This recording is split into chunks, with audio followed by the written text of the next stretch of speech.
संजय गांधी महाविद्यालय में लगातार छात्रन के विरोध प्रदर्शन जारी है।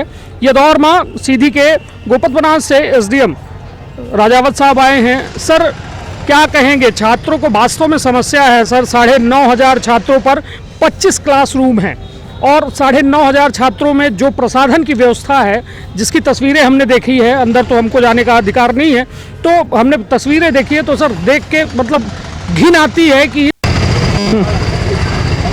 9,500 छात्रों में पानी पीने तक की व्यवस्था नहीं है। सर, क्या कहेंगे सर कि इस तरह कॉलेजों में कैसे सीधी के भविष्य के निर्माता जो है अध्ययनरत है, जो तो वो अध्ययन कर पाएंगे या फिर क्या कहेंगे? जी, आज मैं अभी कुछ स्टूडेंट से बात कर रहा था यहीं, तो ये मुझे अभी अवगत कराया गया है कि यहाँ पानी की समस्या और जो आपने बताया प्रसाधन की समस्या है, और भी जो क्लासरूम्स हैं उनमें बोर्ड्स व्यवस्थित नहीं हैं, शिक्षक समय पर क्लास नहीं लेते हैं, ऐसे कुछ मुद्दे छात्रगणों द्वारा उठाए गए हैं।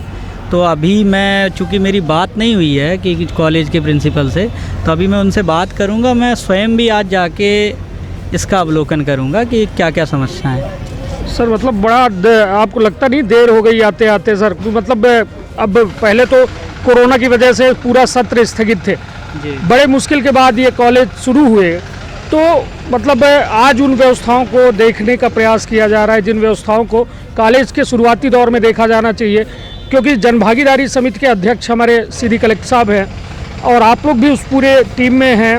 सीधी के ये कॉलेज के प्रिंसिपल तो हैं ही, किंतु जिस तरह से छात्रों को शिक्षा की व्यवस्था होनी चाहिए, एक बेहतर माहौल मिलना चाहिए, कि क्या इन छात्रों का सिर्फ यही इतना ही कसूर है कि ये गरीब हैं और इनके पास प्राइवेट इंस्टीट्यूशन में पैसा नहीं है पढ़ने को, तो उनको इस तरह की व्यवस्थाएं दी जाएंगी? जी, मैं यही कहना चाहूँगा कि अभी हमारे मैटर ये संज्ञान में आया है जो आप बता रहे हैं कि देर हो गई जी, क्योंकि मैं अभी इस अनुभाग में नया हूँ जी जी, मुझे अभी पिछले महीने ही ज्वाइनिंग मिली है जी। तो अब मैं इसमें ये प्रयास करूँगा कि कोई एक नोडल हमारी तरफ से प्रशासन का जी, कोई डिप्टी कलेक्टर स्तर का हो, वो मैं कलेक्टर सर से अनुरोध करूँगा कि उसको यहाँ नोडल बनाया जाए, जिससे यहाँ जो भी समस्याएँ हैं उनको शीघ्र दूर किया जाए। सर, जैसे ये कहा जाए कि फंड की व्यवस्था के चलते तो ऐसा नहीं है कि यहाँ पे व्यवस्थाएं दुरुस्त नहीं हो पाती हो, तो ये भी कुछ क्या इशू होते हैं? नहीं, मुझे नहीं लगता कि कॉलेज में जनभागीदारी में, जहाँ तक मुझे पता है कि अभी मैंने अकाउंट्स सेक्शन नहीं देखा है, लेकिन फिर भी जो मेरा एक पुराना जो अनुभव है, कॉलेज में जनभागीदारी में फंड रहता है जी जी।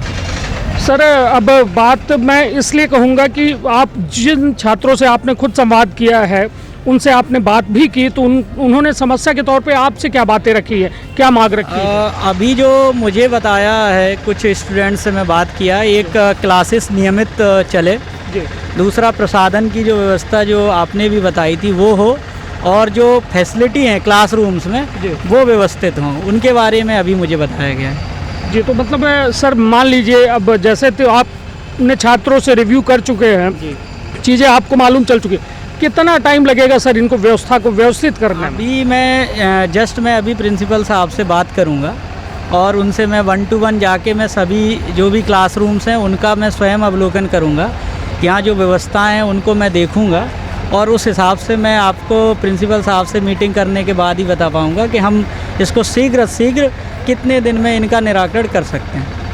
निश्चित तौर पर एसडीएम साहब के साफ तौर में कहा भी है कि यह पूरी व्यवस्था जो है दुरुस्त करे के काम महाविद्यालय प्रबंधन के है, किंतु अब जो है शिकायत अपना तक पहुंची है तो वो माँ पूरी शिद्दत से काम करी ही।